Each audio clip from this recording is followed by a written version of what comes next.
Здраво, вие слушате Радио Канал 103, ова е 91-то издание на емисијата ТВ 103, односно специализирана радио емисија посветена на актуелни и квалитетни ТВ серии, а денес ќе ви говорам за една ТВ серија која е наменета за најмладите љубители на стриминг сервисите, односно, но и за возрастните слушатели пред се на емисијата, затоа што во неја ќе пронајдат уживање сите кои што ќе се обидат да ја погледат, затоа што универзална е потребата за прераскажување на страшни приказни околу огниште, од навек па до ден денес, а во серијата се образува такво друштво составено од деца на кои им се одбројани дните, кои секој ден на полноќ се сретнуваат во просторијата со камен во библиотеката и прераскажуваат приказни кои ги предводат ликови кои се доста стични на нив, односно преку своевидни аватари тие прераскажуваат некое си стравично доживување, кои што нели низ призмата на фантастиката и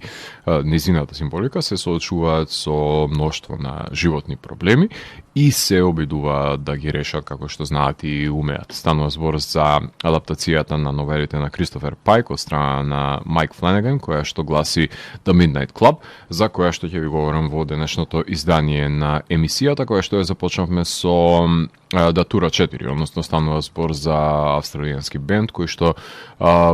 пред неколку месеци го издаде Neanderthal Gem, односно нивниот петти албум, ако не се лажам, предходниот беше West Coast Highway Cosmic.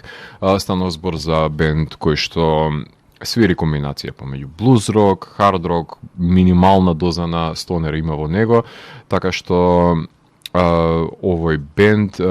слушнавме од нивниот нов албум две композиции, Going Back to Huntsville и Secret Society, и Bad Times ќе слушнеме исто така од нивното ново студиско издание, а потоа ќе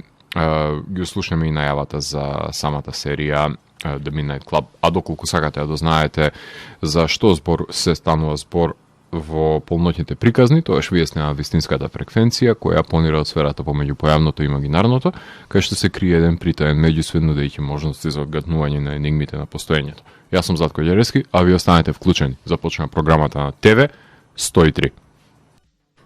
Вие слушате Радио Канал 103, ова е 91-то издание на емисијата ТВ 103, посветено на стриминг серијата The Midnight Club, која што е американска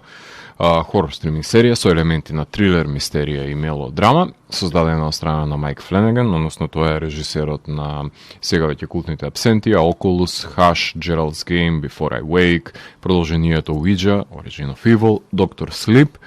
односно продолжението на Shining, и пред се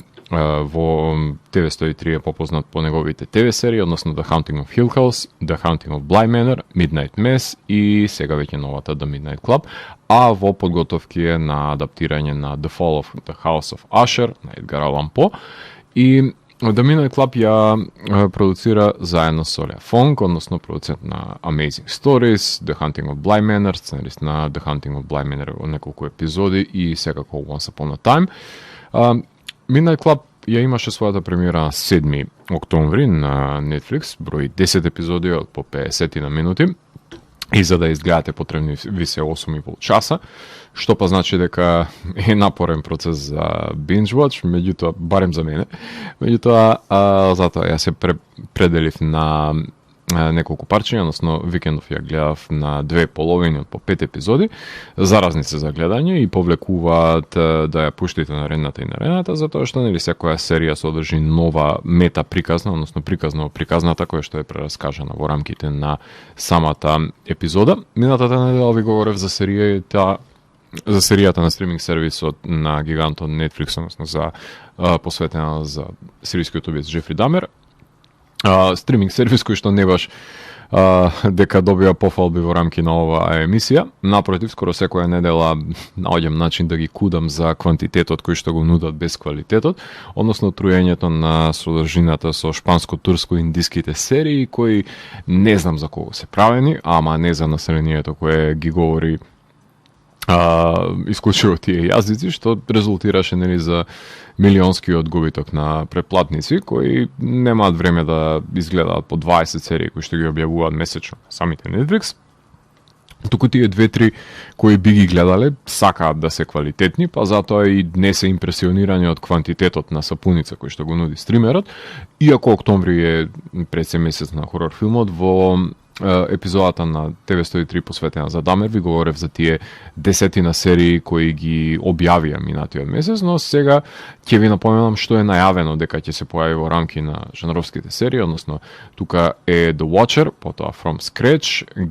Cabinet of Curiosities на Гилермо Дел Торо, The Bastard Son and the Devil Himself, Exception, Shards of Her, The Green Glove Gang,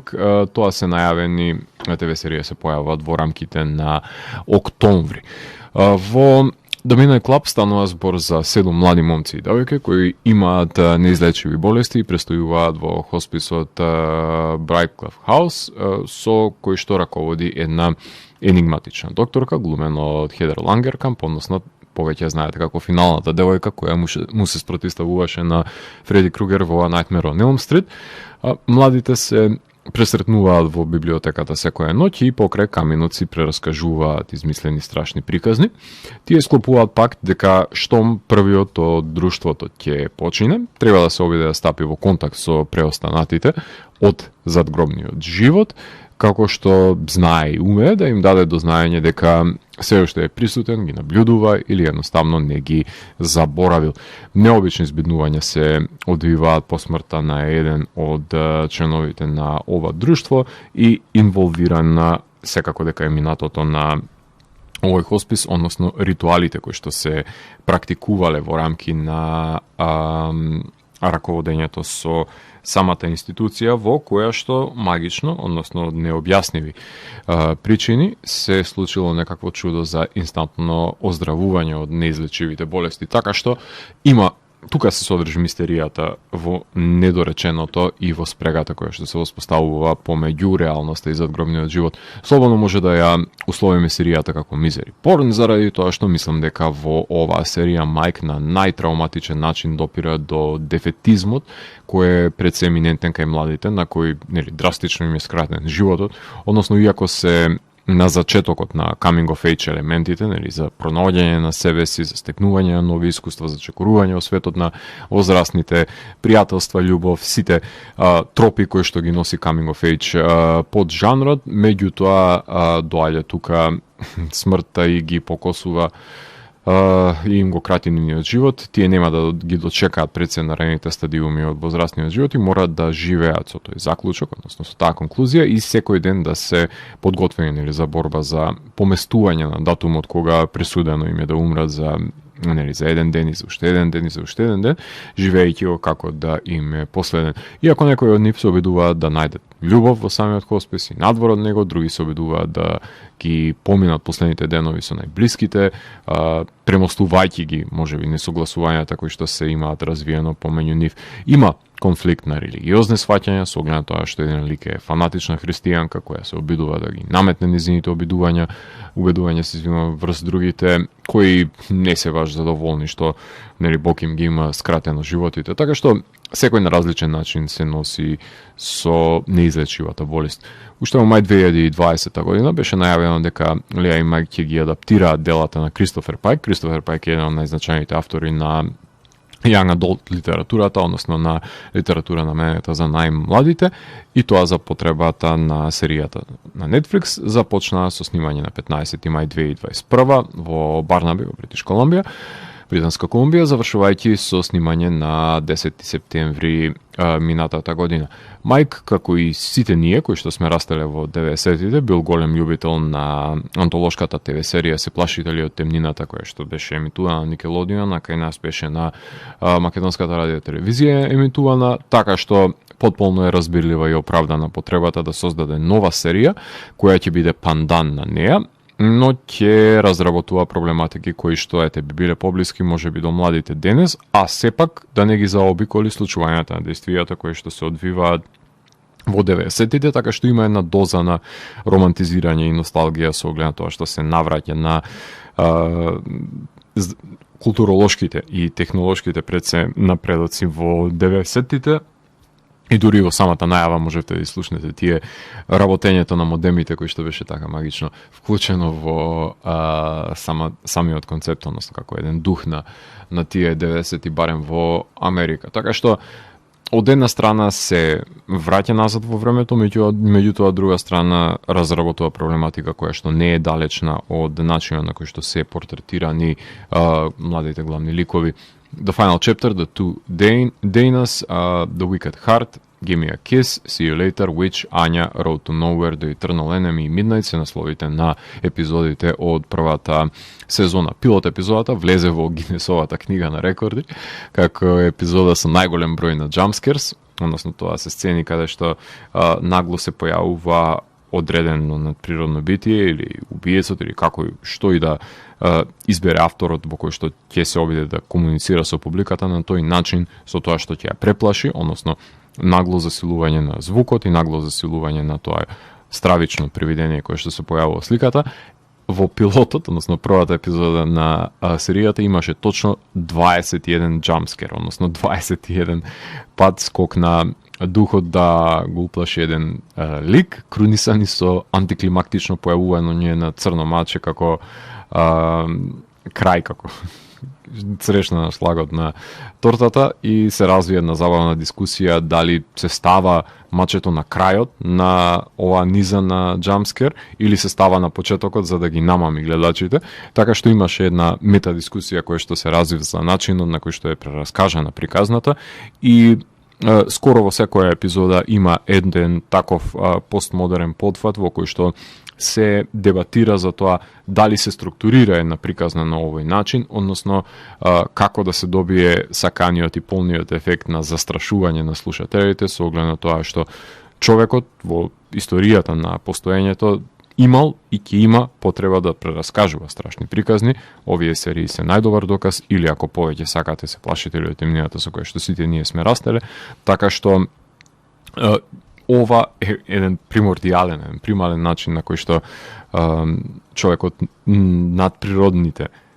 ствари, односно надприродните настани, действија, паранормалното, си го сосредоточувал во рамки на овие измислени преданија кои што ги пренесувал од колено на колено. Тука можеме да правиме една кратка музичка пауза, во продолжение ги слушаме Lovecraft, односно станува збор за бенд кој што доаѓа од Полска. Тоа е бенд кој што свири стонер рок со елементи на психоделичен рок-н-рол, прок елементи има во себе, така што ќе слушнеме неколку композиции кои што се наоѓаат на нивниот албум Ken Abyss, односно ќе слушнеме Moon-Eater Part 1, потоа слушаме Another Damn Idiot и секако Horrors in the Attic. Така што продолжение и слушаме полските стонери Lovecraft и потоа ќе се вратиме да ви говорам за актерите и актерките во серијата, односно за улогите кои што ги глумат во The Midnight Club. Уживајте. Вие слушате Радио Канал 103, ова е 91-то издание на емисијата ТВ 103, именувано како The Midnight Club,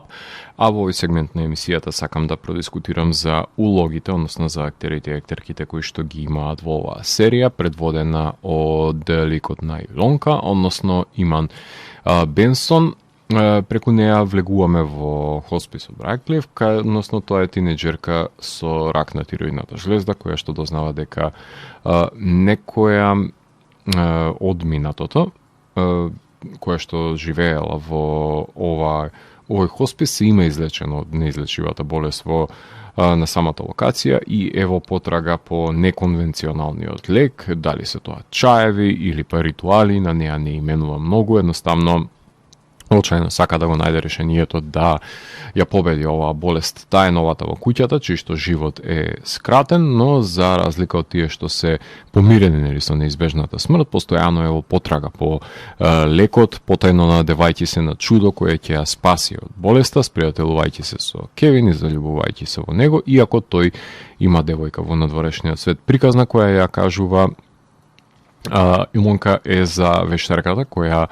е исто така и лекувателка, односно има можност да ја промени пред се погледнатата визија за еднината која има едно прекрасна елаборација, посочувајќи дека таа се затегнува и отпушта исто како што е гума. Така што со секое повлекување на некаква си солуција кај што би се променила преодредената иднина, таа предизвикува некаков си друг домино ефект. За разлика од неа, во покрај неа имаме Кевин, кој што глуми Игби Ригни, тоа е исто така член на Midnight Club со неизлечива леукемија, кој има девојка која што од надворешноста на самиот хоспис, која што го влечка дури и на матура, иако тој е заљубен во Илонка, а приказната која што прераскажува, одбива да ја заврши, секоја епизода одбива да ја донесе до незиниот епилог, во која што предводникот е серијски убиец, кој што е обкружен од вресоците на немите жртви, кој идните негови жртви ги убива со која ќе привлече во неговиот дом и ќе им зададе удари со чекан. Така што континуирано секој ја недела седнувајќи во полноќниот клуб, Кевин ја прераскажува ова негова приказна за авантурите кои што ги има неговиот аватар во неа. Покрај него ја имаме и Ања, која што ја глуми Рут Кот, исто така член на Midnight Club, цимерката на Илонка, која што им пркоси на сите, таа е немирниот дух, полна со цинизам, која е несватена малтене од околината. Незината приказна, која што ја прераскажува, е за несудената балерина и репетитивното секојдневие на оздравената девојка, значи две приказни посочува. Прекрасна е првата незина приказна за со појавувањето на балерината двојничка, која што има можност да живее два животи, едниот декадентен и другиот да биде посветен кариеристички, со тоа што последиците на декадентниот живот се рефлектираат на кариеристичкиот. Така што интригантна е и првата, меѓутоа втората приказна која што ја прераскажува се однесува дека таа е всушност таа која што има преживеано чудо и сите останати незини пријателки во хосписот се мртви, така што двете приказни и тоа како се впечатливи и прекрасни за следење. Анара Крајмон ја глуми Сандра, та исто така член на Midnight Club, која има неизлечив рак и е христијанката од друштвото, која за волја на иронијата ќе се соочи со едно чудо на медицината или на обедувањето, тоа оставам на вас да одлучите, да е во постојана колизија со Спенсер, кој е геј. Нејзината приказна се која што држи како што посочуваат другите angel porn, односно има една нездрава фиксација со имплементирање на ангели во незината приказна, но исто така има и детективски ноар чинители во контекст на формата во која што е прераскажана, така што има доста игра на визуелниот приказ, во акроматскиот начин на кој што се доловува ова незина приказни. Можам да кажам дека е барем во рамките на визуелната естетика која што има серијата, тука најмногу одскокнува. Напоменатиот Спенсер го глуми Крис Самтер, станува збор исто така за член на Midnight Club, на полноќниот клуб, кој што е геј и има сида. Во неслога е со неговата мајка, која што исто така е христијанка, и неговата приказна која што ја прераскажува е за снимка на ВХС лента, на која што е уловен надпревар во иднината, кои што имаат можност да го погледнат денот кога се одвива, со оглед на тоа што успеаат на некој мистериозен начин да ја добијат таа снимка, снимајќи буквално на пренос на телевизорот од претходниот ден, така што тука има игра со употреба, односно злоупотреба на овој резултат кој што може да им донесе секаква добивка или да им одземе некаква добивка во иднината. Адија глуми Чери, таа е член на полноќниот клуб со богати родители и е патолошки лажго, на која никој не верува, свири на виолончело, ако не грешам, не се сеќам дека кажа некоја нејзина приказна која што остава впечаток, ама па секој ден лаже, така што можеби најмногу измислици има споделено во рамките на првата сезона и секако тука е Аја Фурукава, која што е глуми на Цуки, член на полноќниот клуб, која што има рак, која покрај тоа има и клинична депресија и ја прераскажува приказната за девојката која што се обидува да избега од животот со помош на автомобилот, која собира двајца автостопери кои што се серијски убиеци, свира до еден бенд. Одлична епизода имаше таа. Амеш исто така член на полноќниот клуб го глуми Сауријан сапкота кој има рак и пред Илонка, ако не се лажам, бил последниот новодојден во самиот хоспис. Тој е геймерот на друштвото кој што тагува што во 90-тите нема да може да дочека да игра на новиот изум во гейминг индустријата кој што е наречен PlayStation, односно првата едиција на PlayStation. Кажува кој сепак за волја на вистината ќе има можност да добие еден прототип на кој што ќе може да игра. Кажува приказна за геймер кој ќе креира игра за крајот на светот, со борба со нуклеарки, со еден елемент на вонземјани кој што е инволвиран во неа. Така што ликовите кои што ги предводат приказните кои прераскажуваат се многу блиски со самиот нивен начин на живот или па интереси кои што ги поседуваат. Мет Бајдел го глуми Тим, односно очувот на Илонка. А покрај нив не смее да се заборави Шаста, која што ја глуми Саманта Слојан, жена која што живее во комуна до Брайтклиф хоспис, значи прави лековити чаеви од водата која што тече покрај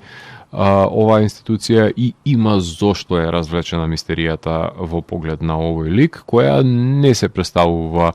во тоа што е доста манипулативна, иако глуми дека е некаква си хипи девојка која што само сака peace, love and understanding, што би рекле Perfect Circle. Зек Гилфорд го глуми Марк, медицински брат во Брайтклиф хоспис, кој Спенсер ќе го запознае со геј активисти и ќе му посочи дека луѓето кои што ја имаат неговата сексуална определба и тоа како знаат да застанат на своји нози и да се борат за собствените ставови непречени од заедницата, која што ги дискриминира. Докторката Джорджина Стентон ја глуми Хедер Лангеркамп, енигматична докторка која раководи со Брайтклиф хоспис, која се грижи за младите и им допушта пред се да го водат полноќниот клуб. Свесна е за екзистирањето негово, бил составен дел во младоста, меѓутоа им допушта, им дури им носат дрва за да може да се загреат, да не премрзнат, меѓутоа затвора едно око за овој вид на социализација која што имаат. Не смеат да се заборават Хенри Томас, кој што глуми Фридом Джек, односно автостоперот приказната на Цуки, членот на бендот, кој што исто така има убиствени тенденции, и Алекс Есоја, односно која што ја глуми Попи Корн, исто така музичарка која што е автостопер во приказната на Цуки, која признавам дека од ден во ден ми е една од најсимпатичните актерки во жанровските филмови и со задоволство ја гледам како се нафаќа на се по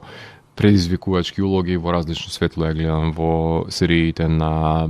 Майк Фленеган. Ларсен Томпсон ја глуми Джулија Джейн, поранешната пациентка на Брайтклиф хоспис која што има оздравено, и секако Кейти Паркер е Ацесо, односно основачката на Парагон. Тоа е култ со символот на клепсидра во кој што правеле обреди и ритуали во самиот хоспис со надеж дека хеленските божества кои ги повикуваат ќе ги излечат од болеста, а членови од тој култ има и ден денес.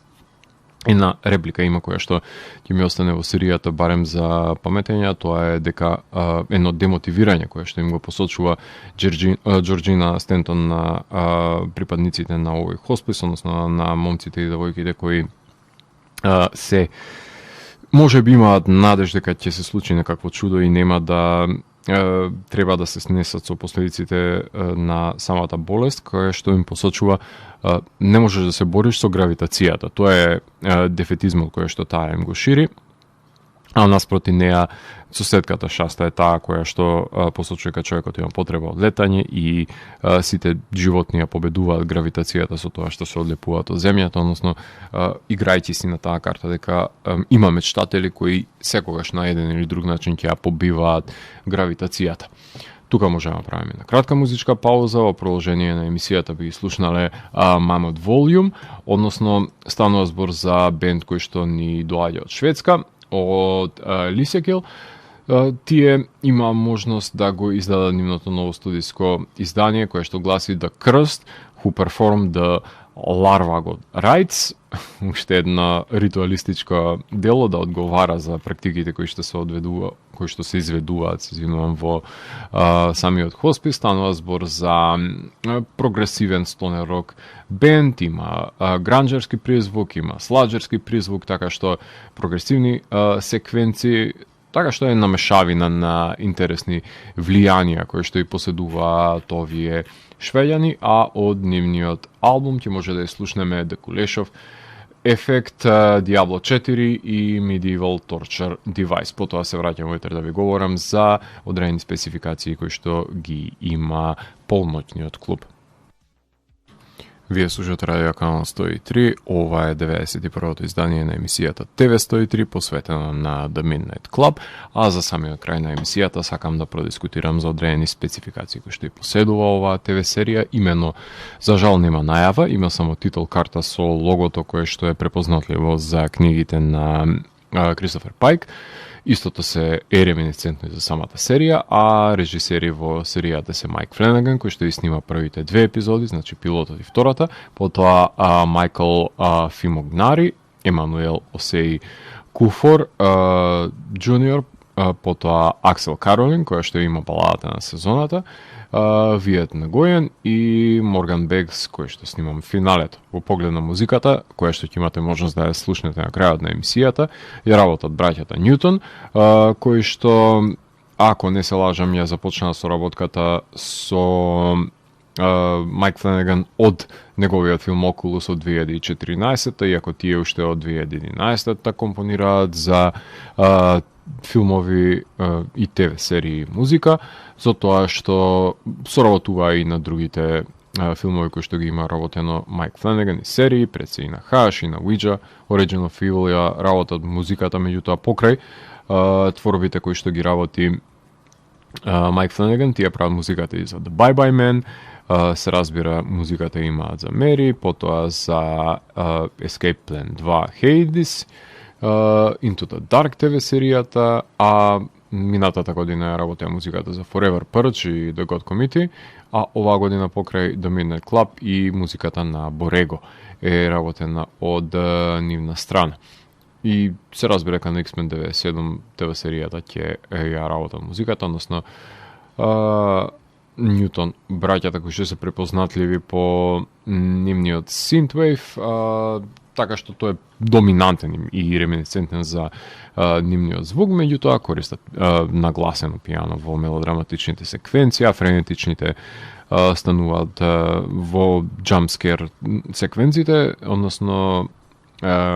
има од друга страна па една игра со самата музика која што ја прави Фленаган, очигледно големи пари имаат фрлено и на буџетот за купување на песни, така например во една секвенца кога средношколците викаат Fuck High School, почнува со скреч да биде пуштена Insane in the Membrane на Cypress Hill, а филм Black Days ја наслушнуваме на бензинската во епизодата каде што глумат Хенри Томас и Алексесое, така што Needle Drop има еден куп во епизодите на Фланеган, не варе се конкурира, но се станат преварува со Тарантино. Поглед на сценографијата, вилата која служи како хоспис е центарот на дејствието, но сите приказни се во различни итерации, например во средното училиште, зборувам се за метаприказните. Поглед на фотографијата, сини се болничките ходници, придушено е светлото во собите, едноставно има и самиот хоспис просторен подрум, кај што е искористен за широките планови, а во сесиите кои што се одвиваат помеѓу ликовите се со дистанца со бокех, значи во преден план се ликовите, матна е позадината и секој од приказните се менува аспектот на снимањето, односно иако 16:9 е нели стандардот денес кој што се користи за ТВ формат, односно за модерните ТВ серии, се менува аспект ratio во секоја од прераскажаните приказни, така што и на визуелен план има дистинкција помеѓу метаприказната и приказната, односно се снима во широк аспект, така што најчесто се оди на 2:35 се иде на должина, а хроматски е, например, и Ноар епизодата, која што е па поригидна, 4:3, односно стариот начин на конципирање, така што, односно, која телевизорите биле во близина на квадрати, така што секоја приказна се двои во самиот аспект на снимање, а Джеймс Нист, самиот Майкл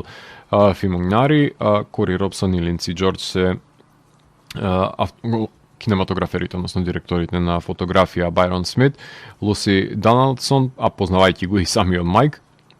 ја имам монтирано серијата, секоја епизода е освежена од мета приказната, а со оглед на тоа што има скок во естетиката, треба да се врзат приказните со ликовите кои што ги пренесуваат, што е разбирливо реализирано. Мислам, коинцидираат едните со другите, секако дека напорни стануваат мелодраматичните елементи и би сакал да има повеќе жанровски превирања во кои би се по кој што би била реминесцентна самата серија, би се запамтила, ама фокусот е на најмладите гледачи, кај што па има секакви лимити за снимање на стравоти во контекст на костимографијата и шминката. 90-тите години се во преден план, што значи и во изгледот на декорацијата на собите, и во облеката која што се користи, а и во уредите кои што ги има на природно, има во најразличен манир, со оглед на тоа што имаме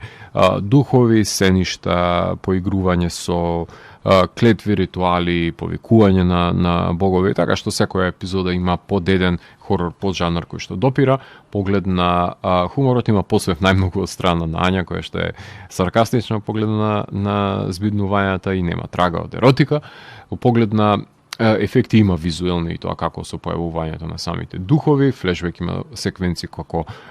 млади додека се ликовите, има дури и поделен екран ако не се лажам во една ситуација и кога ќе погледнат дух паѓаат во безсознание ликовите, така што е искористена како монтажна секвенца ова соочување со надприродното. Жанровски веќе и посочи станува збор за хорор серија со трилер, со мистерија и со мелодрама во себе, се говори на англиски, а предолги се епизодите и во преголем број